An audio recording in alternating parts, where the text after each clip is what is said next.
If we all had more willpower, we'd be eating healthy, exercising regularly, spending wisely, and we would never procrastinate. But as you all know, it's just not the case. We all struggle to pick up good habits and try to keep them long term, but it's just not an easy thing to do. It's not that we don't try or we don't want to, but it's difficult. It's not to say we have zero willpower though. We definitely have some. Otherwise, we would have all just ate cake until we died by now. So there must be some measurement of willpower, and we're all somewhere above zero. So if we increase our willpower, then logically that should increase our ability to keep and develop these good habits and live a longer, healthier life. So how do we increase our willpower? Well, first we must understand exactly what willpower is. PositivePsychology.com defines willpower as the ability to resist short-term temptations and desires in order to achieve long-term goals. It's basically choosing long-term satisfaction over instant gratification. Instant gratification. That's something that a lot of people in today's society struggle with. You can pretty much get anything at a push of a button. If you want food, entertainment, products, whatever it is, we all kind of have this ability to get it and get it now. There are also plenty of other reasons that we choose short-term pleasure first, not just because it's convenient. Just to name a few, we don't like uncertainty, that's for sure. We're young and impulsive, most of us, and we don't really have a good grasp on what our future is going to look like, so it's just easier to make these short-term choices. This instant gratification can come in many different shapes and sizes. I've done it personally, like snoozing my alarm instead of getting up early and going to exercise. Obviously, we all, go for that high-calorie treat instead of fruit sometimes, or maybe, it's you going out with your friends at night instead of getting a good night's sleep on a work night. It could also be financially related. Maybe like buying a new car with a super high interest loan instead of saving up your money and buying it without the loan. If any of this sounds like I'm describing you, don't worry. I'm definitely describing myself too. So how do we overcome these temptations? First, I think we need to empathize with our future self. So before we make these decisions, think about your future mental state. If you opt for the instant gratification, how are you going to feel in the future about that? Are you going to be happy with the decision you made? Or will you have wished that you opted for the long-term option? Try this. Think back to your past self 5 years ago. What could you have done in those 5 years to make you better off today? Could you have saved more money, read more books, exercise more, stop going out as often? I'm sure there's plenty of things you could have done. For me, I wish I could have read more books, honestly, because I've been reading more lately, just in the past month or so, and it's honestly changing my life. If I would have started back then, I'd be probably further along with a lot of things. I like to ask myself this question often. What can I do today to help my future self? Okay, so that's number one. It's basically just considering your future self. How are you going to feel about it in the future? Number two, to overcome temptations, is all about pre-commitment. I think that's one of the best ways to avoid temptations is just committing to something before you even have that choice put in front of you.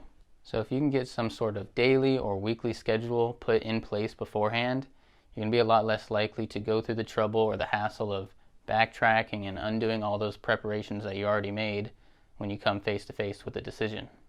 As much as we all want to live, spontaneous lives, it's often that spontaneity that leads to these unhealthy decisions.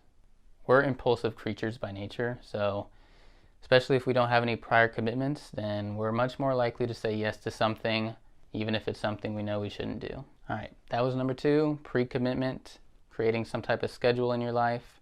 Number three is setting long-term goals. Take some time to really think about what you want to have achieved in 5 or 10 years.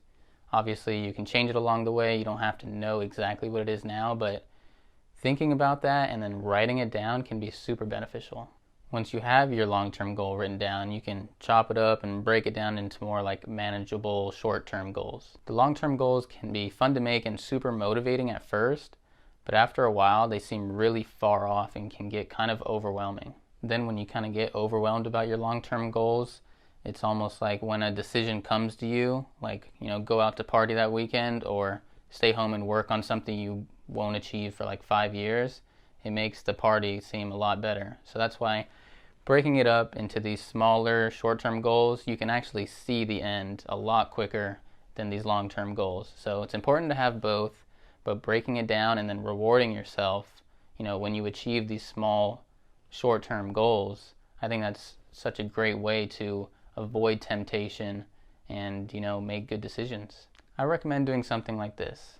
Write down your long-term goal and say it out loud to yourself every day when you wake up and before you go to bed. So twice a day. After about a week, you'll have thought about it so much that you're going to start coming up with smaller goals that will help you achieve your long-term goal. Trust me, they're going to come to you. You're going to be thinking about your goal so much, they're going to come to you.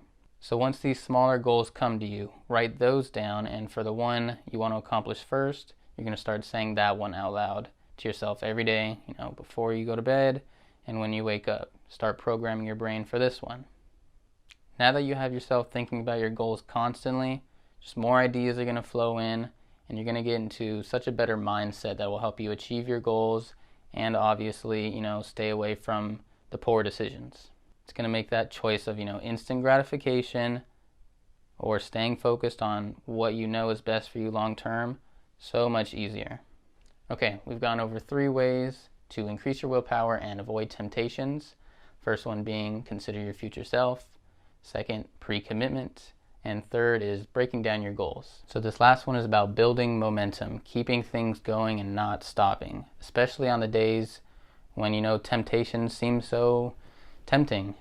It's the days when you really don't want to do these things that are going to make you fall back into your bad habits. It's also these days that are going to make you stronger. It's really up to you which side of the coin you want to land on. Eventually you get to the point where you feel bad if you stop doing these good habits. Ask anyone that's been going to the gym consistently for years. If they miss 2 days or 3 days out of the week, they feel shitty. It's not to say you and I aren't going to have any setbacks. Everyone's going to have setbacks. We're human. As long as we get back up and keep pushing forward, that's what matters. Just practice positive self-talk and motivate yourself as if you're motivating one of your best friends. You can always reach out to me if you're having a hard time. I'm happy to help as much as I can.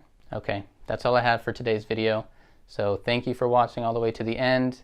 Let me know in the comments if you're going to try any of the things that I mentioned. And consider subscribing if you're into these self-improvement type videos.